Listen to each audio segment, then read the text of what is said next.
الحمد لله الذي أنزل على عبده الكتاب ولم يجعل له عوجا وأشهد أن لا إله إلا الله وحده لا شريك له وأشهد أن سيدنا ومولانا محمدا عبده ورسوله أما بعد فأعوذ بالله من الشيطان الرجيم بسم الله الرحمن الرحيم وَلَنَبْلُوَنَّكُمْ بِشَيْءٍ مِّنَ الْخَوْفِ وَالْجُوعِ وَنَقْصٍ مِّنَ الْأَمْوَالِ وَالْأَنفُسِ وَالثَّمَرَاتِ وَبَشِّرِ الصَّابِرِينَ صدق الله مولانا العظيم مولاي صل وسلم دائما أبدا على حبيبك خير الخلق كلهم. قابل احترام بزرگوں اور عزیز دوستو، یہ دنیا دار الامتحان ہے، آزمائش کی جگہ ہے. اللہ تبارک و تعالی قرآن حکیم میں زندگی اور موت کا فلسفہ بیان کرتے ہوئے ارشاد فرماتے ہیں: خلق الموت والحیات لیبلوکم ایکم احسن عملا، کہ موت اور زندگی کو پیدا کیا گیا تو اس کا فلسفہ کیا ہے؟ فرمایا کہ ہم دیکھنا چاہتے ہیں کہ تم میں سے کون اچھے عمل کرتا ہے. تو یہ دنیا کی زندگی آزمائشوں سے بھری ہوئی ہے، قدم قدم پر امتحانات لیے جاتے ہیں. خوش قسمت ہیں وہ لوگ جو آزمائشوں میں اور امتحانوں میں اپنے رب کے ساتھ تعلق کو مضبوط رکھتے ہیں اور اللہ کی طرف رجوع کرتے ہیں. آزمائش کا مقصد یہی ہوتا ہے، اللہ رب العزت اپنے بندوں کو اپنے قریب کرنا چاہتے ہیں. آزمائش آتی ہے، امتحان آتا ہے، انسان پر تکلیف آ جاتی ہے، تو اس موقع پر بندہ اللہ کی طرف متوجہ ہوتا ہے. ایک مومن بندہ پر امید ہوتا ہے، بلکہ وہ یقین رکھتا ہے کہ یہ آزمائش میرے رب کی طرف سے ہے اور یہ عارضی آزمائش ہے، مجھے آزمایا جا رہا ہے. اور اسے یہ قوی امید ہوتی ہے کہ رات کے بعد دن آیا کرتا ہے، تنگی کے بعد آسانی آیا کرتی ہے، مشکل کے بعد راحت ملا کرتی ہے. جو آزمائش آئی ہے ایک نہ ایک دن یہ ٹل جانے والی ہے، ہمیشہ کے لیے نہیں ہے. جس طرح آپ نے سفر کیا ہوگا، کئی مرتبہ آپ ایسے پہاڑوں میں سے گزرے ہوں گے جہاں پر سرنگیں بنائی گئی ہوتی ہیں. اگر یہاں سے آپ پشاور جائیں تو کوہاٹ ٹنل تو آپ نے دیکھی ہوگی، لمبی سرنگ ہے، اس کے اندر تاریکی بھی ہوتی ہے، اندھیرا بھی ہوتا ہے، دم بھی گھٹنے لگتا ہے، لیکن وہاں سے گزرنے والے مسافر کو دوسری طرف سے روشنی کی کرن نظر آ رہی ہوتی ہے اور وہ یہ جانتا ہے، سمجھتا ہے، یقین رکھتا ہے کہ سامنے روشنی کی کرن نظر آ رہی ہے، یقیناً میں کچھ دیر بعد اس سرنگ کو پار کر لوں گا اور کھلی فضا میں پہنچ جاؤں گا. اس طرح ایک ایمان والا بندہ جب آزمائش میں گر جاتا ہے تو اسے اللہ رب العزت کی طرف سے امید کی روشنی کی کرن نظر آتی ہے اور وہ سمجھتا ہے کہ میرے پروردگار مجھے ضرور اس بھنور سے ایک نہ ایک وقت میں نکال لیں گے. اللہ رب العزت کو یہ بندے بڑے پیارے ہیں. بعض اوقات یہ بھی ہوتا ہے کہ کوئی بندہ زیادہ محنت نہیں کر سکتا، کسی کے پاس وقت کی کمی ہوتی ہے، اللہ کو بہت پیارا ہوتا ہے لیکن وہ عبادت زیادہ نہیں کر سکتا، ریاضت اس کے اندر زیادہ نہیں پائی جاتی. اللہ تبارک و تعالیٰ اس کو ایک مقام عطا کرنا چاہتے ہیں، اس کو بلند مرتبہ دینا چاہتے ہیں اور وہ ریاضت عبادت کے ذریعے اس کو حاصل نہیں کر سکتا تو اللہ رب العزت آزمائش بھیج دیتے ہیں، اسے امتحان میں مبتلا کر دیتے ہیں اور پھر جب اس آزمائش پر صبر کرتا ہے، اپنے رب کی طرف رجوع کرتا ہے تو اللہ رب العزت پھر اسے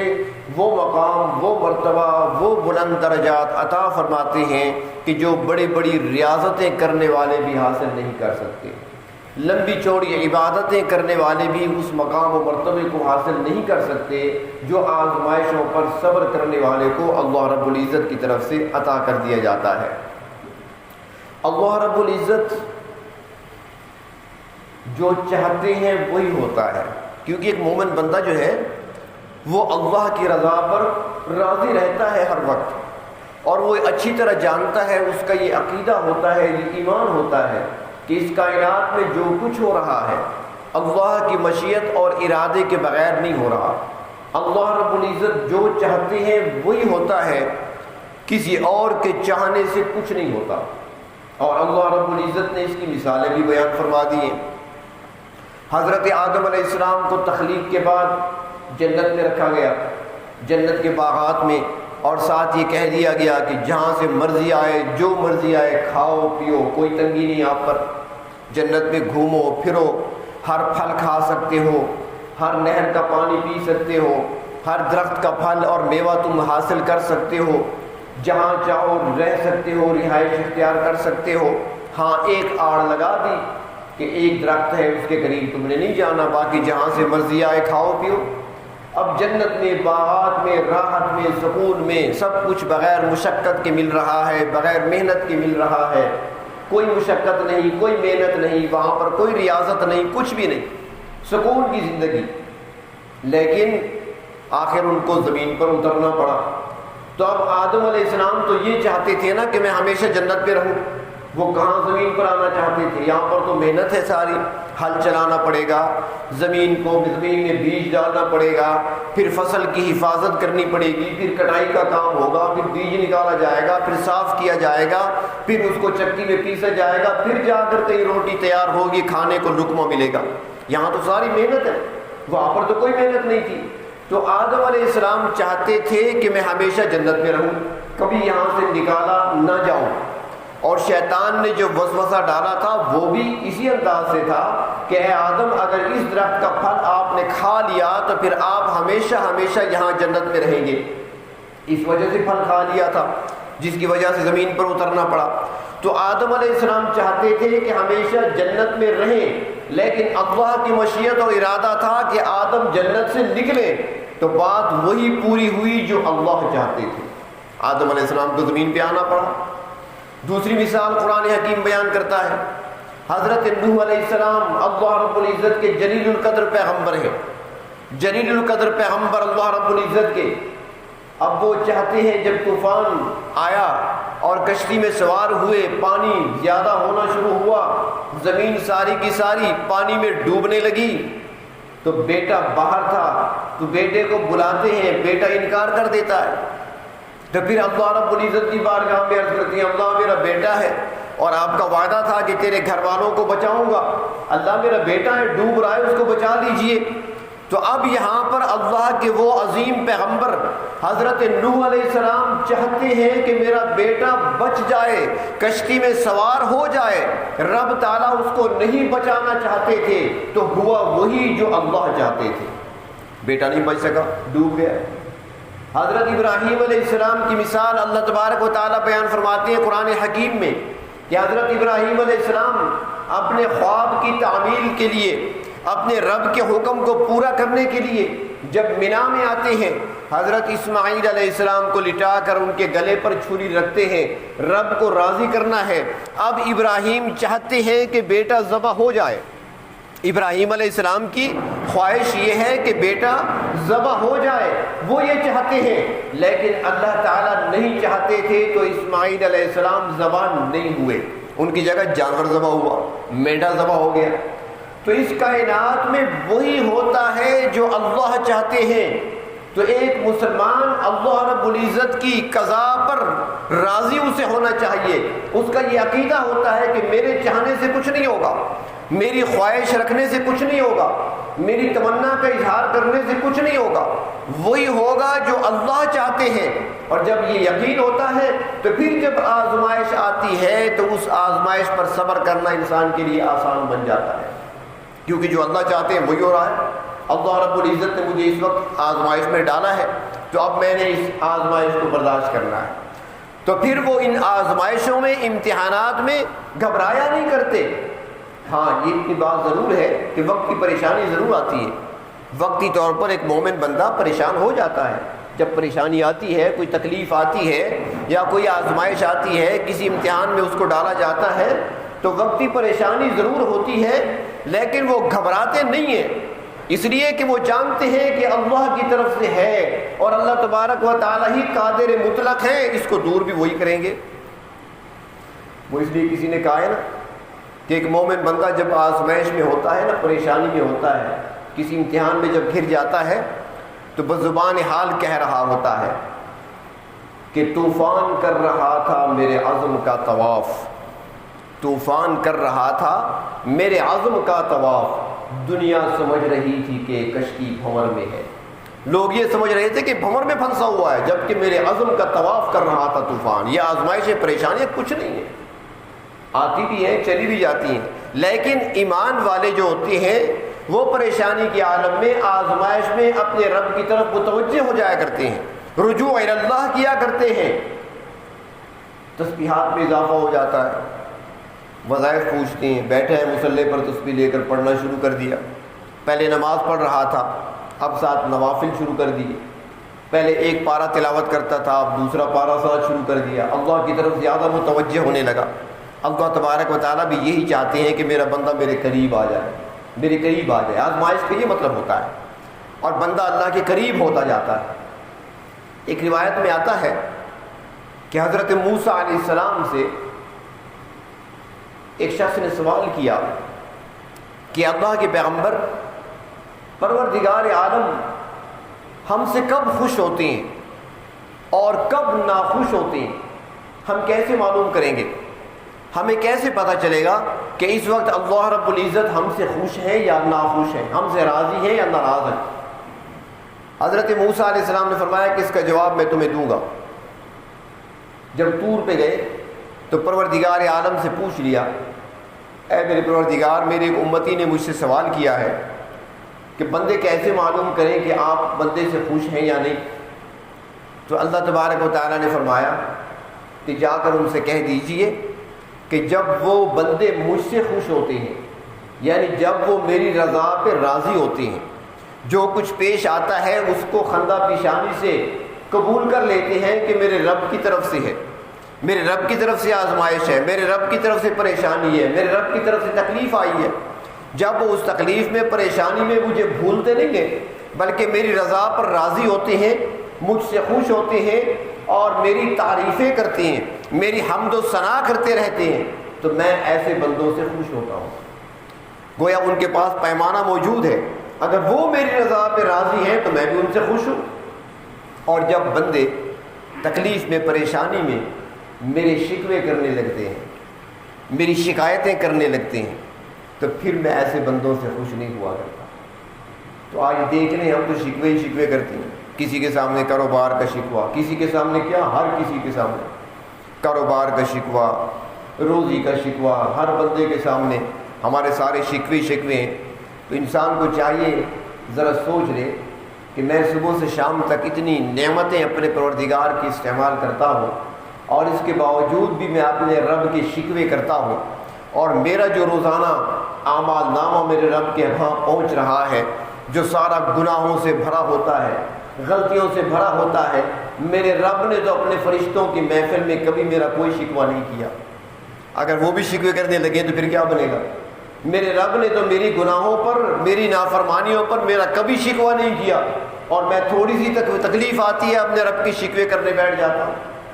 نعمتوں کو بھول جاتے ہیں ہم،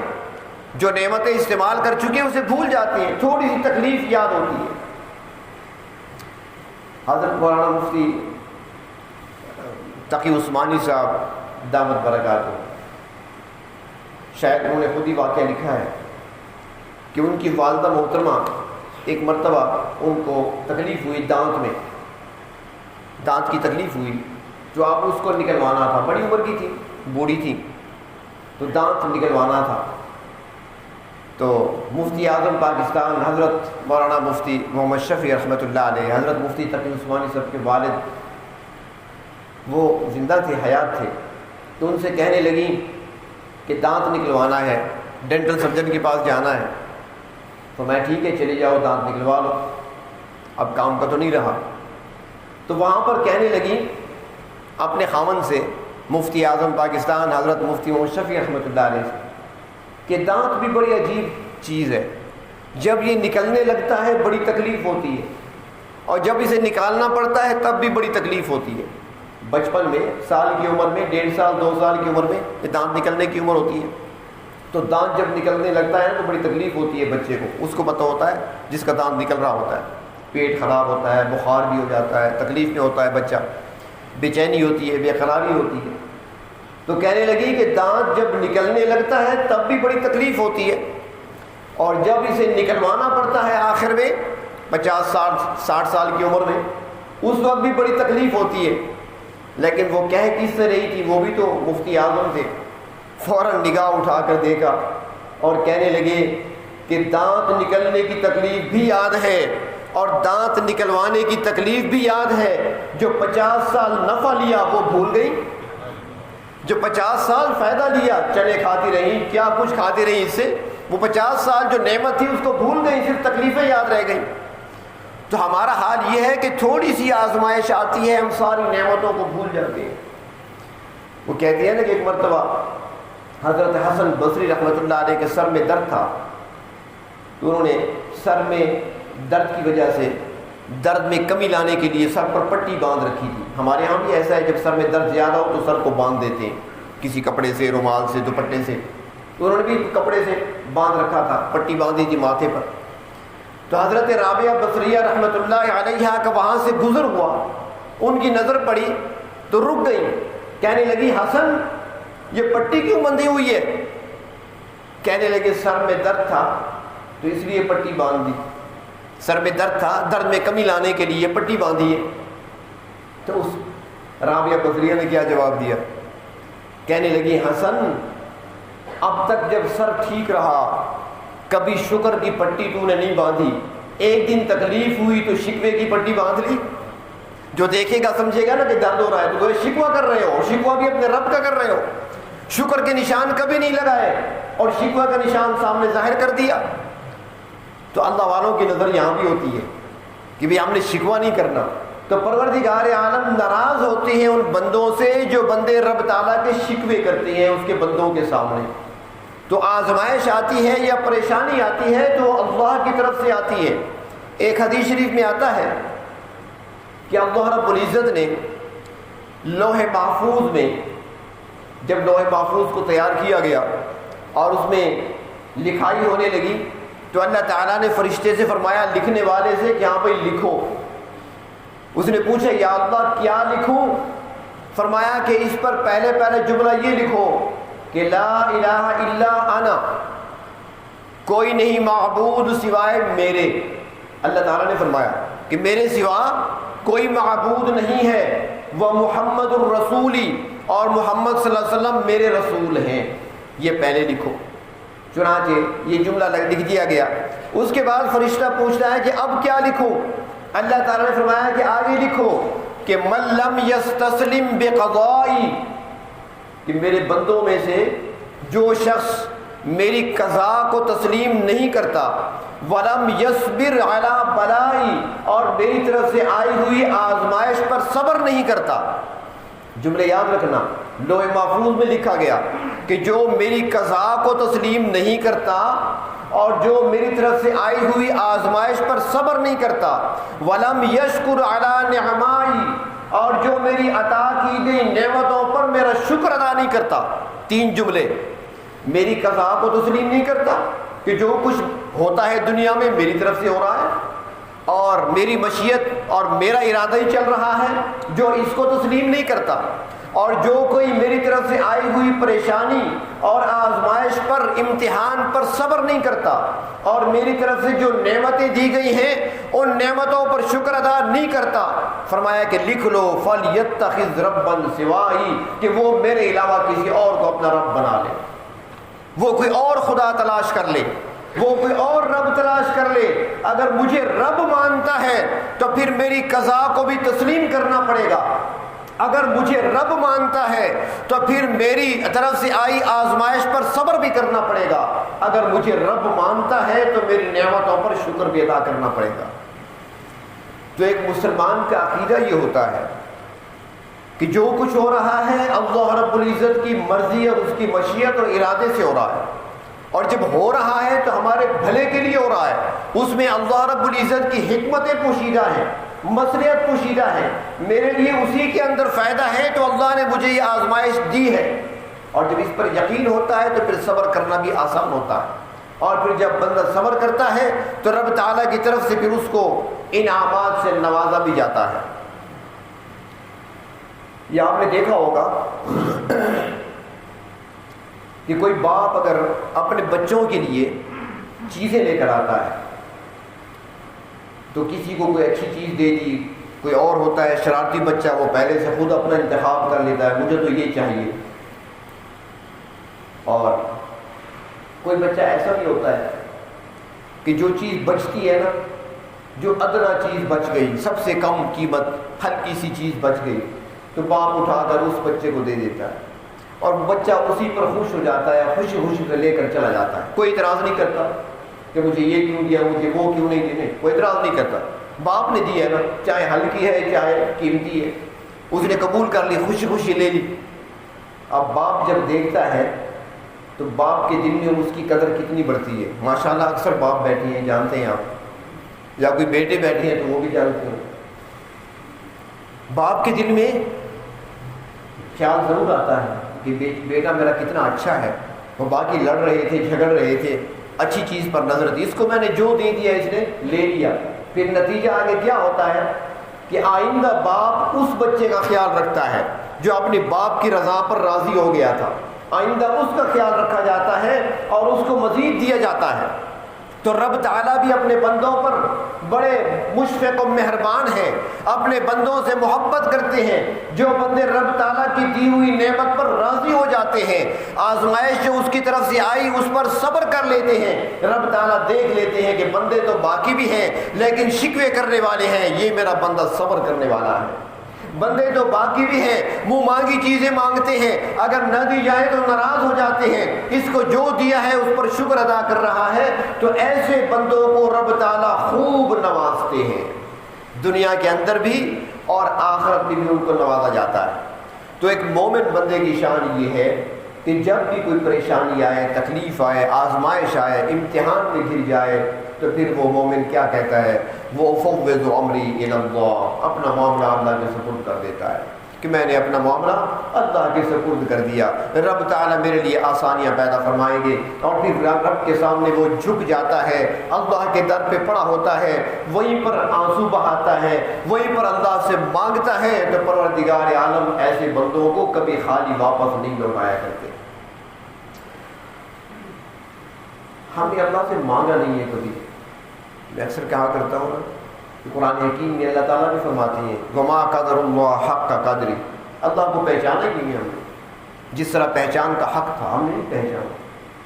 ہم کہتے ہیں بس بھائی مانگتے مانگتے تھک گئے، نہیں ملتا، ہم نے مانگا کب ہے اللہ سے، ہم نے مانگا ہی نہیں ہے، ہم تو دعائیں پڑھ کر چلے جاتے ہیں، کتابیں جس طرح پڑھی جاتی ہیں دعا بھی پڑھ کر چلے جاتے ہیں، اللہ رب العزت سے کبھی مانگا نہیں ہے ہم نے۔ بڑی عجیب سی بات ہے، ایک مثال عرض کرتا ہوں آپ کو سمجھ آ جائے گی کہ اللہ رب العزت کی ایک صفت جمال ہے اور ایک صفت جلال ہے۔ جلال سمجھتے ہو نا، غصہ، غضب، صفت جلال بھی ہے، غصے والی صفت، غضب والی صفت، اور صفت جمال بھی ہے۔ آدم علیہ السلام کی تخلیق ہوئی، اللہ رب العزت نے فرشتوں سے فرمایا اسجدوا لآدم، آؤ سجدہ کرو، سجد الملائکہ، فرشتوں نے سجدہ کر لیا، ابلیس کھڑا رہ گیا، اس نے سجدہ نہیں کیا۔ اللہ تعالیٰ نے پوچھا کیوں نہیں کیا، بجائے اس کی کہ مان لیتا اللہ میری غلطی ہے، وہ رب ہے، پروردگار ہے، میری غلطی ہے اب کر لیتا ہوں، نہیں، اس نے کہا انا خیر منہ، میں اس سے بہتر ہوں، دلیل دینے لگا، مقابلہ کرنے لگا، پروردگار کا مقابلہ، میں اس سے بہتر ہوں، خلقتنی من نار، مجھے آگ سے پیدا کیا گیا، وخلقتہ من طین، اسے مٹی سے پیدا کیا گیا، آگ کے شعلے بلند ہوا کرتے ہیں، مٹی نیچے ہوا کرتی ہے، آگ ہو کر مٹی کے آگے کیسے جھکوں، میں سجدہ نہیں کر سکتا. تکبر کیا، غرور کیا، وہ بھی اللہ کے سامنے کھڑے ہو کر. اب رب تعالیٰ اس وقت بڑے جلال میں تھے، پروردگار عالم جلال میں تھے، اور اس جلال کے عالم میں ابلیس نے کیا کہا؟ اس نے کہا انظرنی الی یوم یبعثون، اے میرے رب مجھے قیامت تک کے لیے مہلت دے دیجیے. جلال کے وقت کہا. رب تعالیٰ غصے میں تھے اس وقت، غضب کی کیفیت تھی، اور یہ اس وقت مانگ رہا ہے کہ مجھے قیامت تک کے لیے مہلت دے دیجیے. اللہ تعالیٰ نے کیا فرمایا؟ فرمایا کہ مہلت دی جاتی ہے تمہیں، انک من المنذرین، جاؤ انتظار کرو، قیامت تک کے لیے تمہیں مہلت دے دی گئی. تو اب ابلیس نے دعا کس وقت مانگی؟ جب اللہ تعالیٰ جلال میں تھے، اللہ تبارک و تعالیٰ جلال میں تھے، غصے میں تھے. اس وقت ابلیس نے مانگا، اللہ نے عطا کیا کہ نہیں؟ اللہ نے دعا قبول کر لی کہ نہیں کر لی؟ اس نے مہلت مانگی، مل گئی. قیامت تک کے لیے مہلت مانگی، مل گئی. جب پروردگار عالم جلال کی حالت میں عطا کرتے ہیں مانگنے والے کو، تو جمال کی حالت میں ہمیں کیوں نہیں دیں گے؟ اب تو جمال کی حالت میں ہے نا، اب وہ دینے کے لیے تیار بیٹھے ہیں، دروازے کھولے ہوئے، خود کہتے ہیں ادعونی استجب لکم، آؤ آؤ مانگو مجھ سے، آؤ میرے سامنے مانگو مجھ سے. تو ہمیں مانگنا چاہیے اللہ رب العزت سے. مانگنے والے مانگتے مانگتے تھک جائیں گے، وہ عطا کرتے کرتے نہیں تھکتے. مانگنے والوں کے دامن تنگ ہو جائیں گے، اس کے خزانوں میں کمی واقع نہیں ہوتی. اور معافی مانگنے والے معافی مانگتے مانگتے تھک جاتے ہیں، وہ معاف کرتے کرتے نہیں تھکتے. اللہ کو منا بھی دیا کریں، رب تعالیٰ سے مانگے بھی صحیح اور رب تعالیٰ کو منائے بھی صحیح. ہم نے شکوے کر کر کے اپنے رب کو ناراض کر رکھا ہے، اللہ کے شکوے کر کر کے اللہ کو ناراض کر رکھا ہے. ہم نے پہچانا نہیں ہے، اس کی معرفت کو حاصل نہیں کیا، ہم نے اپنے رب کو نہیں پہچانا، اس کے رب اپنے رب کی صفات کو نہیں پہچانا. ہم نے رب کو ناراض کیا نافرمانی کر کے، اور اس پروردگار کے شکوے کر کے، نعمتیں کھا کر شکوے بجائے شکر ادا کرنے کے. اس کو منانا چاہیے، اس کے سامنے سر جھکانا چاہیے. اللہ رب العزت کو دو چیزیں بڑی پسند ہیں، دو قطرے بڑے پسند ہیں. دو قطرے، حدیث شریف میں آتا ہے کہ دو قطرے ایسے ہیں اللہ کو بہت پیارے ہیں، اور اس لیے کہ یہ باہر کی چیز ہے، یہ اللہ کے ہاں نہیں ہے. یہ دو قطرے اللہ کے ہاں نہیں ہیں. کچھ چیزیں ایسی ہوتی ہیں جو آپ کے ملک میں نہیں ملتی. مثال کے طور پر یہ ہے، اب یہ ہمارے ملک میں نہیں بنتا، باہر سے آتا ہے، جاپان سے آتا ہے، یہاں نہیں ملتا. اس لیے یہاں پر اس کی قیمت بہت زیادہ ہوتی ہے، کیونکہ باہر کی چیز ہے اور بڑی قدر کی نگاہ سے دیکھا جاتا ہے. تو اس طریقے سے وہ چیزیں جو باہر سے ہوتی ہیں وہ بڑی قیمتی ہوا کرتی ہیں. اور وہ دو چیزیں کیا ہیں، دو قطرے کیا ہیں جو اللہ کو بہت پسند ہیں؟ فرمایا کہ جب کوئی گنہگار بندہ ساری زندگی اپنے رب کے شکوے کرتا رہا، نعمتیں کھا کر کبھی شکر ادا نہیں کیا، ہمیشہ شکوہ ہی کرتا رہا، وہ بندے جو اللہ کی نعمتیں کھا کر اس ذات کی نافرمانی کرتے رہے، جب وہ کبھی نادم ہو کر شرمندہ ہو کر اپنے رب کے سامنے سر جھکا کر بندہ بیٹھتا ہے، اور ندامت کی وجہ سے جو اس کی آنکھوں سے آنسو نکلتے ہیں، فرمایا وہ پہلا آنسو کا قطرہ وہ اتنا قیمتی ہے رب تعالیٰ کے ہاں کہ وہ قطرہ ابھی زمین پہ پہنچا نہیں ہوتا، پروردگار عالم کی رحمت اسے اٹھانے کے لیے پہلے پہنچ جاتی ہے. اور دوسرا قطرہ جو اللہ رب العزت کے دین کی سربلندی کے لیے، اللہ رب العزت کے دین کے دفاع کے لیے جب میدان جہاد میں آ کر دشمن سے مقابلہ وار لڑتے ہوئے اپنی جان دینے لگتا ہے، اور اس کے جسم سے جو خون بہتا ہے، تو اس شہید کے جسم سے بہنے والے خون کا پہلا قطرہ ابھی زمین پر گرا نہیں ہوتا کہ رب تعالیٰ اسے معاف کر دیتی ہے. یہ دو قطرے اللہ کو بڑے پسند ہیں. اور ایک حدیث شریف میں آتا ہے کہ روز قیامت اللہ کے محبوب صلی اللہ علیہ وسلم کے سامنے ایک برتن پیش کیا جائے گا، پانی ہوگا اس میں. آپ دیکھیں گے، فرمائیں گے کیا ہے اس میں؟ فرشتے عرض کریں گے یا رسول اللہ صلی اللہ علیہ وسلم یہ آپ کی امت کے گناہ گاروں کے اپنے گناہوں پر کے وقت اپنے گناہوں پر ندامت اور شرمندگی کے جو آنسو بہے تھے، یہ وہ آنسو ہیں۔ اور آپ جانتے ہیں کہ ان آنسوؤں میں کتنی تاثیر ہے۔ یہ تھوڑا سا برتن ہے، تھوڑے سے آنسو ہیں، لیکن تاثیر اتنی ہے کہ اگر اس برتن کو انڈیل دیا جائے جہنم پر تو ان آنسوؤں سے جہنم کی ساری آگ بجھ سکتی ہے۔ تو اللہ کو بڑے پسند ہے یہ قطرے۔ ہم تو کہتے ہیں نا کہ مانگ مانگ کے تھک گئے، یہ جملہ نہ کہا کرے، یہ انتہائی خطرناک جملہ ہے۔ مانگ مانگ کر تھک گئے، ہماری رب تعالیٰ نہیں سنتے، یہ کفریہ کلمات ہیں، بچے نہیں سے۔ مانگنا ہے اور کوئی در ہے نہیں، اگر تھک گئے ہو چلو ٹھیک ہے، آپ کسی اور در پہ چلے جاؤ، اور کوئی ہے دروازہ، اس کے علاوہ کوئی دروازہ ہے اگر تو پھر چلے جاؤ ٹھیک ہے۔ کوئی کہتا ہے کہ میں تو منا کر تھک گیا، چلو پھر کسی اور کو منا لو، لیکن اور کوئی نہیں ہے ہمارے لیے۔ ہم نے پہچانا نہیں ہے اپنے رب کو، ہم نے منانے کی کوشش ہی نہیں کی۔ آپ کے جرائم کتنے ہوں گے، کتنا بڑا گناہ آپ کا ہو سکتا ہے، کتنا بڑا جرم ہو سکتا ہے۔ اللہ کے محبوب تشریف فرما ہے، ایک شخص آیا، آ کر عرض کرنے لگا، اللہ کے محبوب صلی اللہ علیہ وسلم میں توبہ کرنا چاہتا ہوں، میں توبہ کرنا چاہتا ہوں، میں دعوت قبول کرنا چاہتا ہوں آپ کی، میں اسلام قبول کرنا چاہتا ہوں، لیکن میرے جرائم بڑے ہیں، اور خاص کر ایک جرم تو بہت بڑا ہے، بہت خطرناک ہے، مجھے پتا ہے کہ معاف کبھی نہیں ہوگا۔ اللہ کے رسول فرماتے ہیں بتاؤ تیرا جرم کتنا بڑا ہے؟ وہ جواب میں ایک واقعہ سناتا ہے، وہ قصہ سناتا ہے، وہ کہنے لگتا ہے اللہ کے محبوب، جہالت کے دور میں، میری مشرکانہ زندگی میں، میری کفریہ زندگی میں جب جہالت غالب تھی ہم پر، تو ہم جہالت کے زمانے میں اور جہالت کے دور میں جہالت کی وجہ سے اپنی بچیوں کو زندہ دفن کر دیا کرتے تھے۔ 12 بچیاں میں نے اپنے ہاتھوں سے زمین میں زندہ دفن کی ہیں، اور اللہ کے محبوب وہ آخری بچی کو میں کبھی نہیں بھول سکوں گا کہ ایک مرتبہ جب میں سفر پہ جانے لگا، میری بیوی حاملہ تھی، حاملہ چھوڑ کر گیا، میں سفر پہ چلا گیا، مجھے کئی سال لگ گئے، پیچھے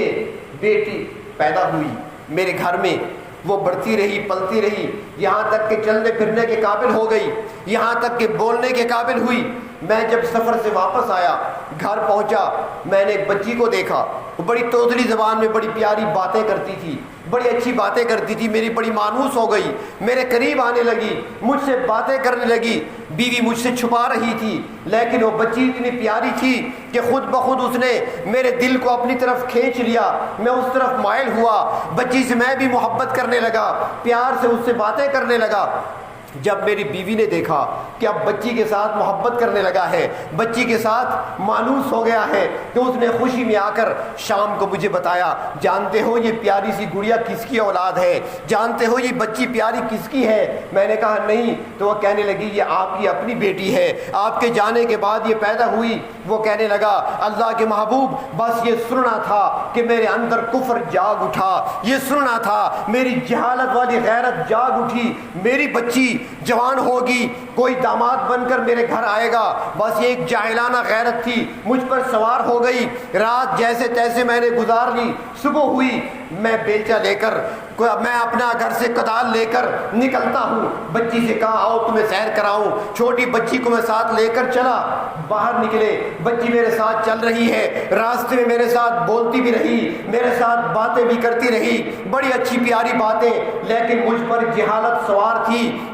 مجھ پر جاہلانہ غیرت نے قبضہ کیا ہوا تھا۔ میں چلتا بھی رہا، اس کی باتیں سنی انسنی کرتا رہا، اس کی طرف توجہ نہیں دی، یہاں تک میں اس مقام تک پہنچ گیا جہاں میں نے اس کو دفن کرنا تھا۔ میں گڑھا کھودنے لگا، اللہ کے رسول وہ بچی بولتی تھی اور مجھے اپنی توتلی زبان میں کہتی تھی ابا جان تکلیف کیوں اٹھاتے ہو، بس کام بہت ہو گیا، باقی بعد میں کر لینا، کچھ کام کر لینا، تھک گئے ہو آپ، پسینہ پسینہ ہو گئے۔ وہ کہنے لگا لگا۔ کچھ دیر کے بعد جب میں بیٹھتا پسینہ خشک کرنے کے لیے تو بچی میرے قریب آ کر میرے جسم سے میرے کپڑوں سے مٹی جھاڑنے لگتی۔ اس کے بعد پھر کھڑا ہوتا مزید گڑھا کھودنے لگتا، یہاں تک جب میں نے گڑھا کھود لیا تو میں نے اس بچی کو بالوں سے پکڑ کر اس گڑھے میں ڈالا، مٹی ڈالنے لگا۔ وہ بچی اندر سے پکارتی ابا جان میرا قصور کیا ہے، میں نے جرم کون سا کیا ہے، میرا دم گھٹ رہا ہے، مجھ پر مزید مٹی نہ ڈالو۔ لیکن اللہ کے محبوب اس کے جملے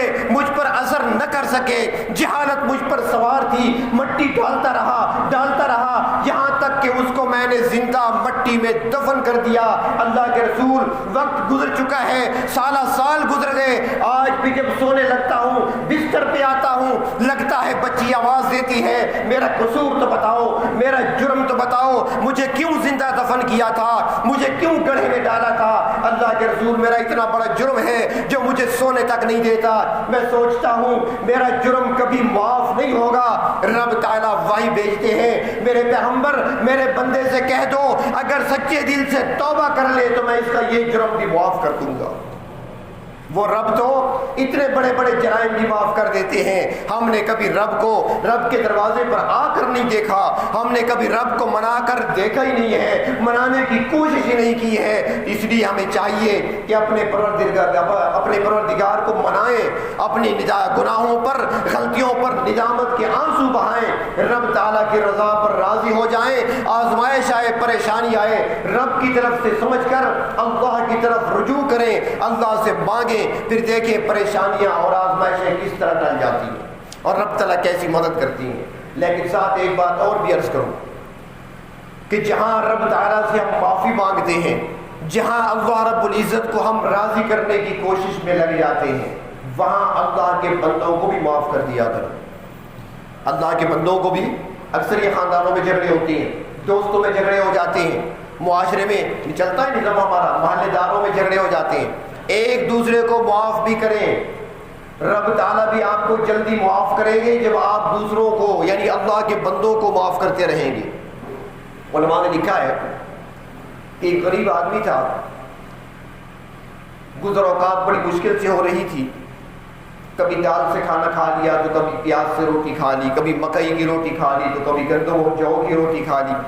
گزارا ہو رہا تھا۔ لیکن وہ دیکھتا تھا کہ لوگ مرغی لے جاتے ہیں، گھروں میں جا کر ذبح کرتے ہیں، مرغی کا گوشت بھی کھاتے ہیں، تو اس کے دل میں خواہش تھی کہ کبھی میرے پاس بھی کچھ جمع ہو جائے تاکہ میں بھی مرغی گھر لے آؤں، مرغی کھائیں گھر میں میاں بیوی کے سامنے اپنے خواہش کا اظہار کیا تو اس نے کہا جی تو میرا بھی چاہتا ہے، پتہ نہیں کب ہم نے مرغی کھائی تھی، کئی سال گزر گئے، میرا جی بھی چاہتا ہے کبھی بھون کر کھائیں۔ تو کہنے لگا ٹھیک ہے تھوڑے تھوڑے پیسے جمع کریں گے، مرغی خریدیں گے۔ وہ بڑی مشکل سے کچھ جمع کرتا رہا، 6 مہینے بعد 8 مہینے بعد اتنے جمع ہو گئے کہ مرغی خرید سکا، مرغی خرید کر گھر لایا، بہت ہی خوش تھا، بہت خوشی تھی۔ کئی سالوں بعد گھر مرغی آئی، اب اس کی خوشی کا ہم اندازہ نہیں کر سکتے کہ وہ کتنا خوش ہوگا، بیوی کتنی خوش ہوگی۔ اس نے مرغی ذبح کی، گوشت صاف کیا، بیوی کے حوالے کیا، اسے اچھے طریقے سے پکاؤ، اچھے طریقے سے بھونو، آج مل کر بیٹھ کر کھائیں گے، آج عیش کریں گے، کئی سالوں بعد مرغی کھا رہے ہیں، میں کسی کام سے ذرا جا رہا ہوں، میں جب واپس آؤں تو مرغی تیار ہو جائے۔ اس نے کہا ٹھیک ہے، چلا گیا۔ وہ جب شام کو واپس آیا، آ کر دسترخوان پہ بیٹھا، بیوی سے کہا لاؤ مرغی کھائیں، بڑے شوق میں تھا، کئی سالوں کا انتظار، اب آپ بتائیں۔ بیوی ڈرتے ہوئے کہنے لگی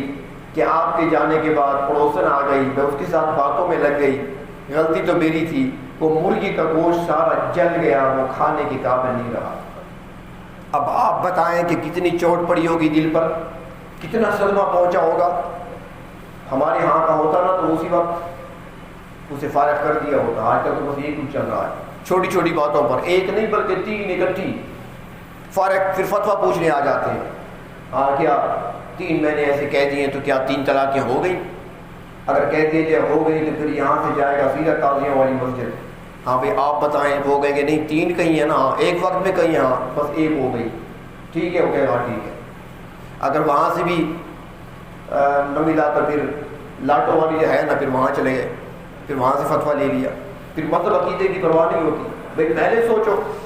کیا کہہ رہے ہو منہ سے، اور کوئی جملہ نہیں کہہ سکتے، بس ایک ہی لفظ کھڑا ہے اوپر طلاق کا، بہت احتیاط کیا کریں گے لفظ،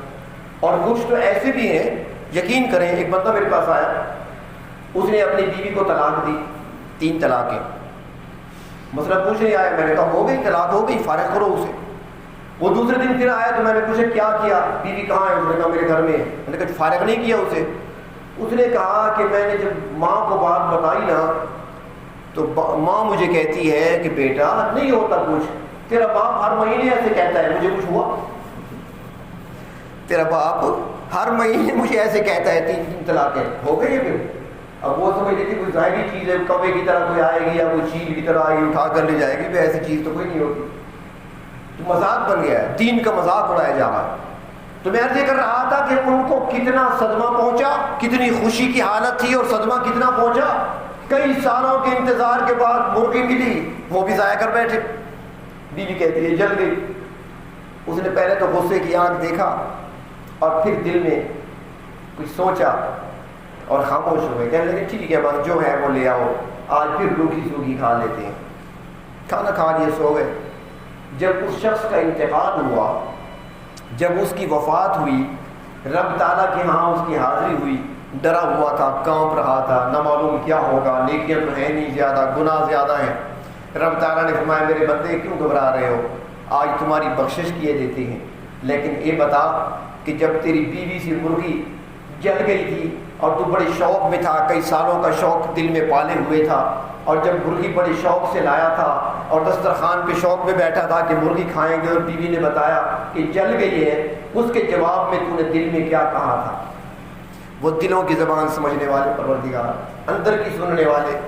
تو نے دل میں کیا کہا تھا؟ اس نے عرض کیا پروردگار دل میں تو اور کچھ نہیں، غصہ تو آیا تھا لیکن دل میں یہ بات آ گئی تھی کہ آخر یہ بھی تو کسی کی بندی ہے نا، یہ بھی تو کسی کی بندی ہے، غلطی ہو گئی۔ اللہ نے فرمایا میرے بندے تو نے اسے اس لیے چھوڑ دیا تھا کہ کسی کی بندی ہے، آج میں تمہیں اس لیے چھوڑتا ہوں کہ تو بھی تو میرا بندہ ہے نا، تو بھی تو میرا بندہ ہے۔ تو دوسروں کو معاف کرنے سے فائدہ ہوتا ہے، دوسروں کو معاف کر دیا کریں۔ اور ایک حدیث شریف کئی مرتبہ یہاں پہ عرض کر چکا ہوں، ایک حدیث شریف سنی، نبی اکرم صلی اللہ علیہ وسلم نے فرمایا، مفہوم جس کا یہ ہے کہ اگر کسی شخص سے غلطی ہو گئی اور وہ اپنی غلطی پر نادم ہوا، پشیمان ہوا، اسے احساس ہو گیا کہ مجھ سے غلطی ہوئی ہے، اب وہ جا کر معافی مانگتا ہے اس سے کہ جس کے ساتھ زیادتی کر چکا ہے، وہاں جا کر معافی مانگتا ہے، تو فرمایا کہ جب اسے معافی مانگی جا رہی ہے تو اس کو چاہیے کہ اسے معاف کر دے، اور فرمایا کہ اگر معافی مانگنے پر بھی وہ اسے معاف نہ کرے تو فرمایا کہ قیامت کے دن میرے حوض پہ نہ آئے۔ بہت بڑی بات ہے، معمولی نہیں، وہ قیامت کے دن میرے حوض پہ نہ آئے۔ ہم سب رکھتے ہیں نا امید، شفاعت کی دعا مانگتے ہیں، اللہ اپنے محبوب کی شفاعت نصیب فرما، اور پڑھتے رہتے ہیں نا آپ بھی، شفاعت مانگتے ہیں، اللہ کے رسول کا قرب مانگتے ہیں، آپ کے دست اقدس سے جام کوثر مانگتے ہیں، سوال کرتے ہیں۔ تو آپ نے فرمایا کہ جو معافی مانگنے پر معاف نہ کرے وہ قیامت کے دن میرے حوض پہ نہ آئے۔ سرائکی میں ترجمہ کروں، سمجھ نہیں آئی آپ؟ سرائکی میں ترجمہ کروں، اللہ کے رسول نے فرمایا